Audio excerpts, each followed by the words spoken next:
हाय everyone, good morning. रजनीशका study में आप सभी का स्वागत है। ये रुक्मिणी पब्लिकेशन का जो बिहार एसएससी टेस्ट सीरीज है उसमें वॉल्यूम 2 का सेट नंबर 3 है। 1 और 2 हम पहले करवा चुके हैं, आप पीछे जाके देख सकते हैं। अगर आप चैनल पर नए हैं तो चैनल को सब्सक्राइब कर लीजिएगा, वीडियो शेयर कर दीजिए, कमेंट जरूर कीजिएगा। चलिए आते हैं पहला क्वेश्चन। भारतीय पैरा एथलीटों ने चीन के हंगझाओ में आयोजित एशियाई पैरा खेलों में कुल कितने पदक जीतकर इतिहास रच दिया? तो टोटल 111 पदक भारत ने पैरा ओलंपिक्स में, देखिए गोल्ड मेडल की बात किया है, टोटल पदक बोलेगा तो 111 पदक भारत ने जीता टोटल पदक। लेकिन इसमें पूछा है कि कितने स्वर्ण पदक जीतकर इतिहास रचा, तो ये 29 पदक। पैरा एशियाई खेलों का जो शुभंकर है वो फेई फेई है। फेई फेई याद रखिएगा, फेई फेई। फिर नेक्स्ट क्वेश्चन है कि भारतीय मूल की किस लेखिका को ब्रिटिश एकेडमी बुक प्राइज 2023 प्रदान किया गया? तो ये नंदिनी दास को दिया गया है, याद रखिए। नेक्स्ट क्वेश्चन है कि यूनेस्को द्वारा अमूर्त सांस्कृतिक विरासत की सूची में गरबा किस राज्य से रिलेटेड है? तो गरबा गुजरात का एक लोक नृत्य है, इसको यूनेस्को की सांस्कृतिक विरासत सूची में शामिल किया गया।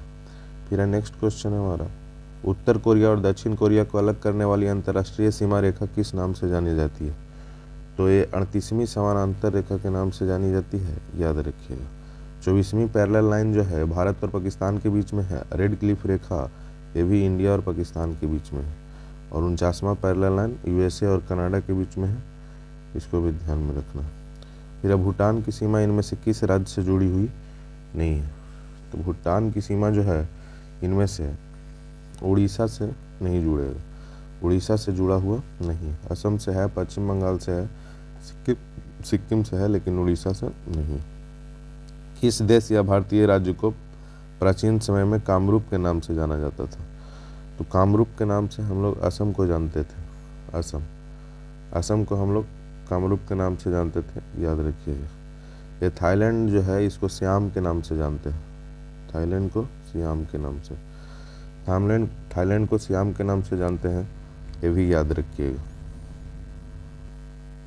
फिर नेक्स्ट क्वेश्चन है हमारा कि भारत के किस राज्य को लुढ़कती पहाड़ियों की भूमि के नाम से जाना जाता है? भारत के किस राज्य को लुढ़कती पहाड़ियों की भूमि के नाम से जाना जाता है? तो ये मिजोरम की राजधानी है। मिजोरम का गठन बोलेगा तो फरवरी 1987 में इसका गठन हुआ था, फरवरी 1987। राजधानी है इसका आइजोल। फिर नेक्स्ट क्वेश्चन है कि विद्या पिलाई किस खेल से रिलेटेड है? तो विद्या पिलाई स्नूकर से रिलेटेड है, याद रखिएगा। मंगल ऑर्बिटर मिशन MOM मंगलयान को किस वर्ष प्रक्षेपित किया गया था? मंगलयान को 2013 में प्रक्षेपित किया गया था, तो ध्यान रखिएगा 2013 में। इसी में आएगा आपका चंद्रयान फर्स्ट। चंद्रयान फर्स्ट को बोलेगा तो 2008 में माधवन नायर इस समय इसरो के अध्यक्ष थे। फिर आएगा चंद्रयान 2 आएगा तो 22 जुलाई 2009 में, 22 जुलाई 2019 में, सॉरी 2009 नहीं 2019 होगा, 22 जुलाई 2019 में। चंद्रयान 2 बोलेगा तो 22 जुलाई 2019। चंद्रयान 3 बोलेगा तो ये आपका 14 जुलाई 2023। LVM 3 M4 रॉकेट से इसको भेजा गया था, जबकि चंद्रयान 2 को GSLV MK3 से भेजा गया था, ये भी याद रखना है। और चंद्रयान फर्स्ट को PSLV C11 से भेजा गया था, फर्स्ट को PSLV C11 से चंद्रयान फर्स्ट को, इतना याद रखिएगा।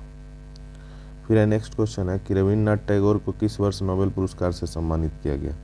तो रविन्द्रनाथ टैगोर को नोबेल पुरस्कार से सम्मानित किया गया था 1913 में, 1913। फिर है प्रसिद्ध पुस्तक उपन्यास पोस्ट ऑफिस के लेखक कौन है? पोस्ट ऑफिस के लेखक हैं रविन्द्रनाथ टैगोर, इनका बहुत सारा पुस्तक है। पोस्ट ऑफिस के लेखक हैं रविन्द्रनाथ टैगोर। अनटचेबल के लेखक हैं मुल्क राज आनंद। पंचतंत्र के लेखक हैं विष्णु शर्मा। आनंद मठ के लेखक हैं बंकिम चंद्र चटर्जी। नोबेल पुरस्कार की शुरुआत बोलेगा, नोबेल पुरस्कार की शुरुआत, इसका शुरुआत हुआ था 1901 में।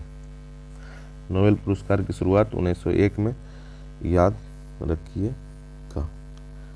ऊपर जो क्वेश्चन था कि ये मंगलयान को भेजा गया था PSLV C25 से, PSLV 25 और चंद्रयान फर्स्ट को बोलेगा तो PSLV-C11 और चंद्रयान 2 को बोलेगा तो GSLV-M थर्ड और चंद्रयान 3 बोलेगा तो LV-M3M4।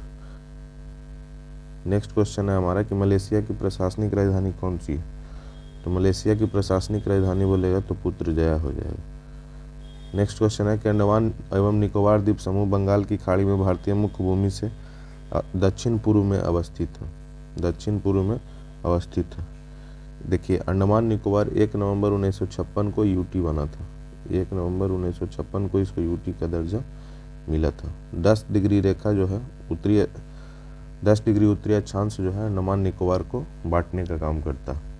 इंदिरा पॉइंट या इसी को बोलते हैं पिग्मेलियन पॉइंट, ये निकोबार द्वीप समूह में स्थित है। फिर है पोर्ट ब्लेयर, अंडमान निकोबार की राजधानी है, ये भी दक्षिणी अंडमान में स्थित है, याद रखिएगा। फिर है नेक्स्ट क्वेश्चन है हमारा कि किस राज्य ने बसों में महिलाओं को मुफ्त यात्रा प्रदान करने के उद्देश्य से महालक्ष्मी योजना लागू किया है? तो महालक्ष्मी योजना तेलंगाना का है। फिर केंद्रीय प्रत्यक्ष कर और सीमा शुल्क बोर्ड ने भारत और किस देश के बीच electronic origin data exchange system launch किया है? तो ये लॉन्च किया है कोरिया के बीच। कोरिया के बीच, इसको भी ध्यान में रखिएगा। फिर नेक्स्ट क्वेश्चन है हमारा, नेक्स्ट क्वेश्चन है हमारा 31 नंबर। 31 नंबर क्वेश्चन है हमारा कि मिस वर्ल्ड प्रतियोगिता 2023 में किस देश में आयोजित किया गया? तो मिस वर्ल्ड प्रतियोगिता जो है 2023 में ये भारत में आयोजित किया गया, इसको ध्यान रखिएगा। फिर नेक्स्ट क्वेश्चन है हमारा ओवा हड़प्पा कालीन नगर जिनका प्रतिनिधित्व लोथल का पुरातत्व स्थल करता है, किस नदी के तट पर स्थित है? तो लोथल जो है भोगवा नदी के तट पर स्थित है। कल बताए थे सुरकोटदा, ये गुजरात में स्थित है, ये भी याद रखिएगा। लोथल भी गुजरात में स्थित है। भारतीय राष्ट्रीय कांग्रेस ने पहला असहयोग आंदोलन किस वर्ष से शुरू किया था? तो असहयोग आंदोलन जो शुरू किया गया था ये 1920 में शुरू किया गया था। इसको 12 फरवरी 1922 को स्थगित कर दिया गया था। 12 फरवरी 1922 को। 5 फरवरी 1922 बोलेगा तो ये चौरा चौरी हत्याकांड का डेट है, ये भी ध्यान में रखिएगा। असहयोग आंदोलन के दौरान ही महात्मा गांधी ने कैसर हिंद की उपाधि लौटा दिया था, ये भी ध्यान में रखिएगा। महात्मा गांधी जब द्वितीय गोलमेज सम्मेलन में भाग में लेने लंदन गए थे तब कहाँ ठहरे थे? ये किंग्सले हॉल में ठहरे थे, याद रखिएगा। 3 गोलमेज सम्मेलन हुआ है, 3 गोलमेज सम्मेलन हुआ था। एक फर्स्ट वाला नवंबर 1930, सेकंड वाला याद रखिएगा सितंबर 1930, सितंबर 1931 और थर्ड वाला बोलेगा तो नवंबर 1932, नवंबर 1932।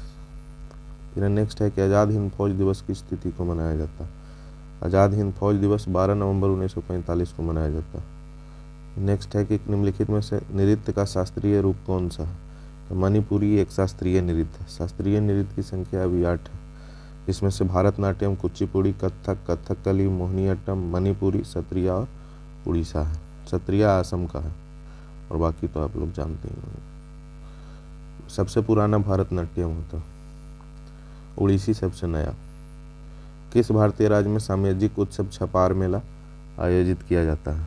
छपार मेला पंजाब में आयोजित किया जाता है, याद रखिएगा। फिर पश्चिमी तटीय मैदान के विभाजन के संदर्भ में निम्नलिखित में से कौन सा युग्म सही सुमेलित नहीं है?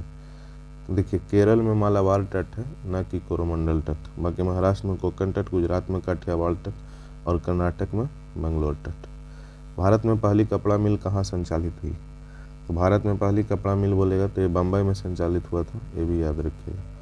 निम्नलिखित समस्याओं में से कौन सी समस्या भारतीय अर्थव्यवस्था से निरंतर रूप से जुड़ी हुई है? तो ये उपयुक्त में से सभी याद रखिएगा। मुद्रास्फीति भी, राजकोषीय घाटा भी, चालू खाता घाटा भी। फिर निम्न में से किसे म्यूनिक समझौता में शामिल नहीं किया गया था? म्यूनिक समझौता में शामिल रसिया को नहीं किया गया था, बाकी जर्मनी, इटली, फ्रांस और एक कंट्री और था ब्रिटेन। ये 4 थे जो म्यूनिक समझौता में शामिल थे, जर्मनी, इटली, फ्रांस और ब्रिटेन।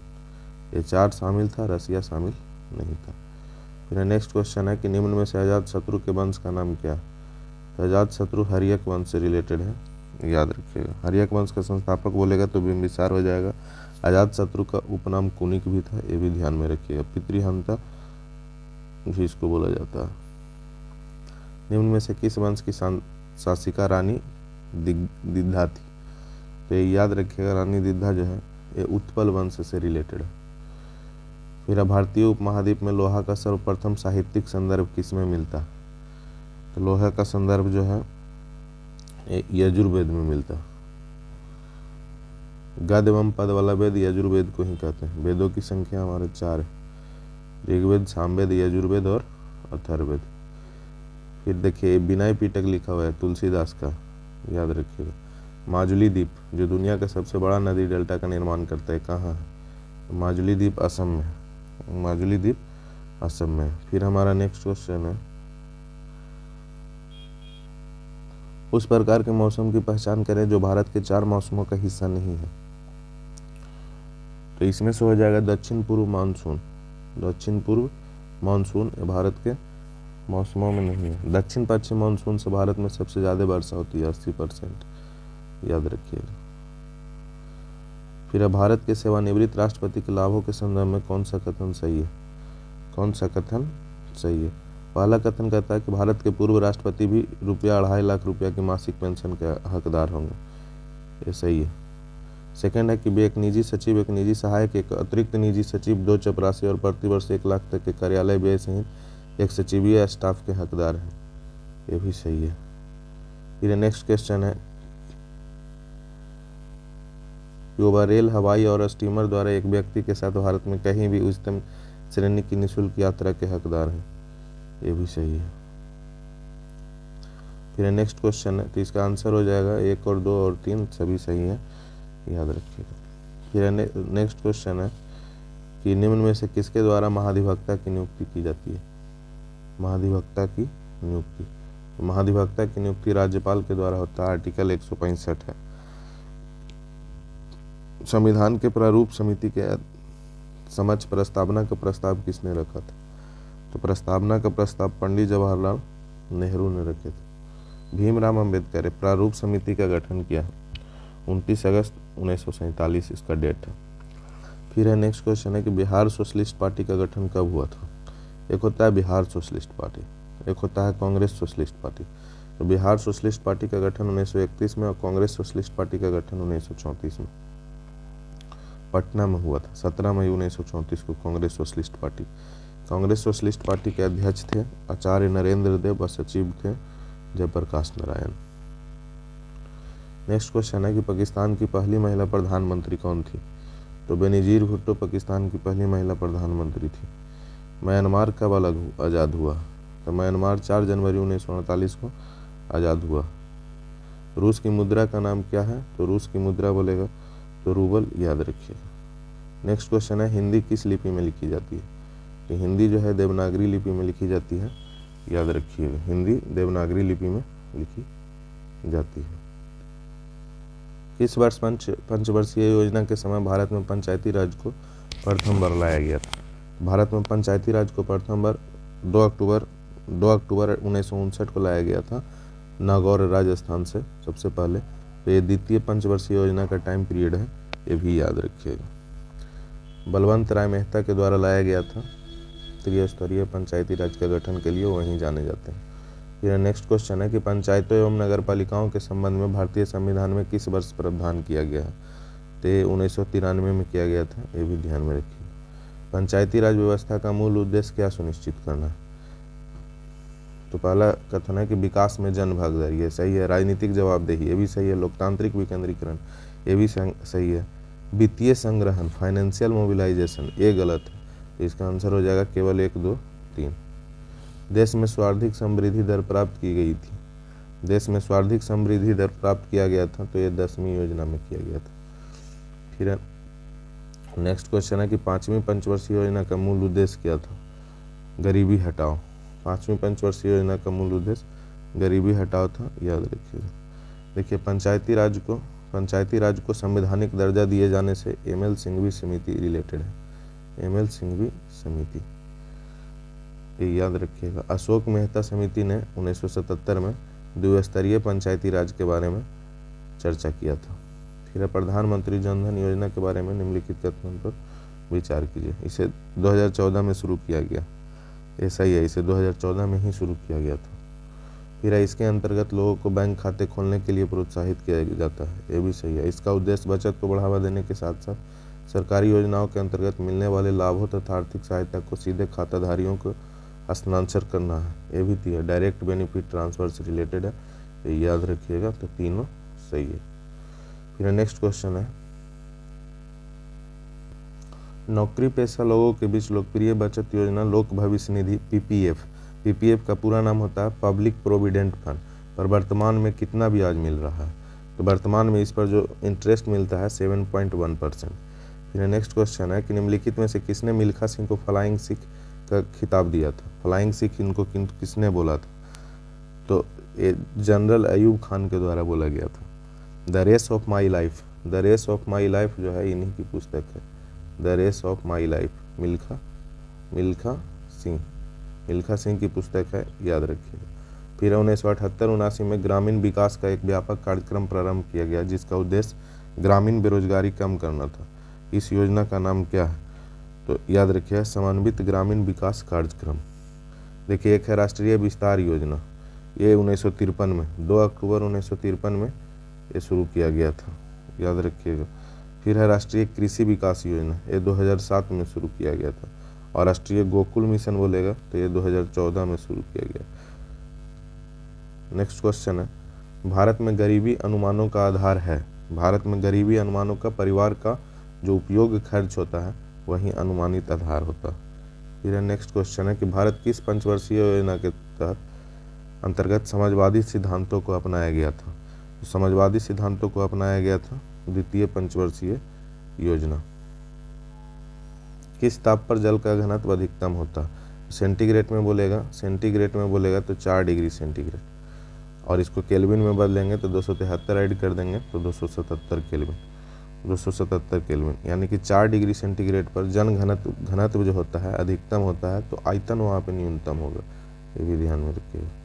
नेक्स्ट क्वेश्चन है कि 2 कण कुछ दूरी पर रखें, यदि दोनों कणों के द्रव्यमान दोगुने कर दिया जाए और उनके बीच की दूरी अपरिवर्तित रखा जाए तो इनके बीच गुरुत्वाकर्षण बल क्या होगा? F बराबर गुरुत्वाकर्षण बल बराबर G(m1 × m2) बटा r² फार्मूला होता है। तो इसको भी दुगना और इसको भी दुगना, तो पूछ रहा है फोर्स कितना, तो 2 दूना 4 गुना, तो ये वाला आंसर हो जाएगा कि 4 गुना हो जाएगा। फिर नेक्स्ट क्वेश्चन है हमारा 98 नंबर, 2 समानांतर धारावाही तार में जिनमें एक ही दिशा में विद्युत धारा प्रवाहित हो रही है एक दूसरे को आकर्षित करते हैं, इनका कारण क्या है? तो इसका कारण है इनके बीच चुंबकीय जो फोर्स लग रहा है वही इसका कारण है। फिर नेक्स्ट क्वेश्चन है कि जीव जो अधिक दूर के संबंधी हैं उनके डीएनए में अधिक अंतर होंगे, इस विचार के आधार पर निर्मित दृष्टिकोण को क्या कहा जाता है? तो ये आणविक जातिवृत्त बोला जाता है, ये भी ध्यान में रखिएगा, अच्छा क्वेश्चन है। नेक्स्ट क्वेश्चन है कि अधिवृक्क ग्रंथियां मानव शरीर के किस अंग में स्थित होती है? अधिवृक्क ग्रंथियां, तो ये किडनी में होता है, यानी कि वृक्क।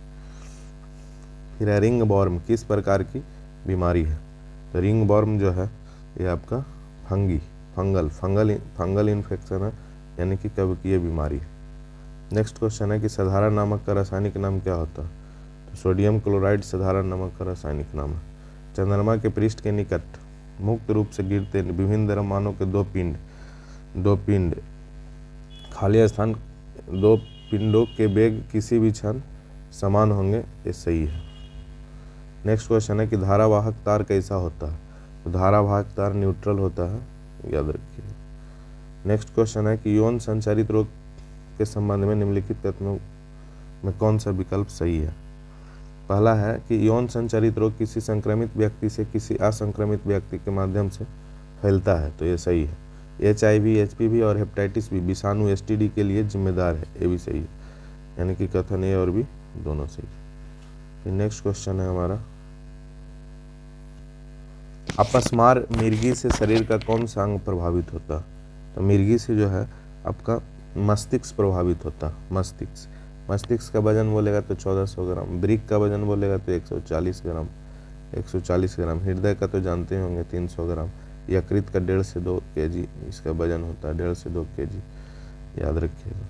फिर डीएनए के एकल धारक युग्म के परिवर्तन को क्या बोलते हैं? 123 नंबर सवाल, तो बकवास उत्परिवर्तन बोलते हैं, ये भी ध्यान में रखिएगा। फिर नेक्स्ट क्वेश्चन है कि इनमें से किस तत्व का घनत्व अधिकतम होता है? किस तत्व का घनत्व अधिकतम होता है? तो ऑस्मियम का घनत्व अधिकतम होता है। फिर निम्नलिखित में से कौन सा 1897 में खोजा गया पहला बी विटामिन था? पहला बी विटामिन था तो ये थायमीन होगा। B1 का रासायनिक नाम थायमीन ही है। B2 बोलेगा तो B2 का रासायनिक नाम राइबोफ्लोविन है। बायोटीन B7 का है और फॉलिक एसिड होता है B9 का। फिर कौन सा कोशिका अंगक कोशिका के अंदर विषैले पदार्थ एवं औषधि को अभिसरित करने में मुख्य भूमिका निभाती है? मुख्य भूमिका निभाती है तो ये स्मूथ एंडोप्लाज्मिक रेटिकुलम, चिकनी अंतर्द्रव्य जालिका यही निभाती है। फिर नेक्स्ट क्वेश्चन है यदि कोई विलयन नीले रंग के लिटमस पेपर को लाल रंग में बदल देता है तो इस विलयन का पीएच क्या होगा? नीले को लाल रंग में मतलब कि एसिड होगा। एसिड होने का मतलब 7 से कम होगा उसका पीएच मान। एसिड जितना भी होता है उसका पीएच मान 7 से कम होता। फिर वंशागति नियम की खोज किसने किया था? वंशागति नियम का खोज किया था ग्रेगर जोहान मेंडल। एक है प्राकृतिक चयन, इसको दिया था चार्ल्स डार्विन। चार्ल्स डार्विन के द्वारा प्राकृतिक चयन। ह्यूगो डुबरीज ने उत्परिवर्तन का सिद्धांत दिया था। फिर है किस हार्मोन के स्राव के कारण हृदय की धड़कन एवं श्वसन दर में एक साथ वृद्धि होती है? तो यह है एड्रीनाइलिन। इसको लड़ो या उड़ो हार्मोन भी बोला जाता है। Fight and fly. निम्नलिखित में से कौन सा पदार्थ उदरपातन की प्रक्रिया से गुजरता है? तो ये आयोडीन हो जाएगा, उदरपातन की प्रक्रिया से गुजरता है। और भी बहुत सारा पदार्थ है जैसे कपूर। कपूर भी उदरपातन का एग्जाम्पल है। फिर हो जाएगा आपका एंथ्रासीन। एंथ्रासीन भी है, एंथ्रासीन भी है। फिर अमोनियम क्लोराइड भी है, अमोनियम क्लोराइड। फिर बेंजोइक एसिड भी है। ये 3-4 याद रखिएगा। मानवों में जैव प्रक्रियाओं का नियंत्रण और नियमन होता है तो यह तंत्रिका तंत्र और अंतःस्रावी तंत्रों के द्वारा होता है। फिर अनोन्य प्रेरकत्व का मात्रक है। अनोन्य प्रेरकत्व का मात्रक गॉस होता है, गॉस। निम्न प्रजातियों में किसमें एक परमाणु की ऑक्सीकरण संख्या +6 है? तो ये क्वेश्चन बनाने वाला है केमिस्ट्री का है। CrO2 Cl2 का ऑक्सीकरण संख्या +6 है। फिर नेक्स्ट क्वेश्चन है कि समुद्री तट के सहारे कोहरे का निर्माण का कारण क्या है? तो अभिवहन इसका कोहरे के निर्माण का कारण है। फिर नेक्स्ट क्वेश्चन है निम्नलिखित में से कौन सा कथन गलत है? तो C नंबर क्वेश्चन पढ़िए कि ट्रोजन स्वयं को दोहराता और अन्य फाइलों को संक्रमित करता है, ये गलत है। बाकी जो है A number question, A number option Trojan user के संपर्क से फैलता है, जैसे ईमेल और अटैचमेंट खोलना या इंटरनेट से फाइल डाउनलोड करना और निष्पादित करना, ये सही है। ट्रोजन एक वैध सॉफ्टवेयर की तरह दिखता है, ये भी सही है। C नंबर गलत हो गया। और कुछ ट्रोजन सिस्टम में दुर्भावनापूर्ण उपयोगकर्ता पहुंच देने के लिए बैकडोर बनाते हैं, ये भी सही है। फिर नेक्स्ट क्वेश्चन हमारा, देखिए अब सवाल समाप्त हो गया है GS का। और आपको अच्छा लगा होगा सेट तो चैनल को सब्सक्राइब कर दीजिएगा, वीडियो को लाइक कर दीजिएगा, कमेंट जरूर कीजिएगा। बाकी thank you very much, take care.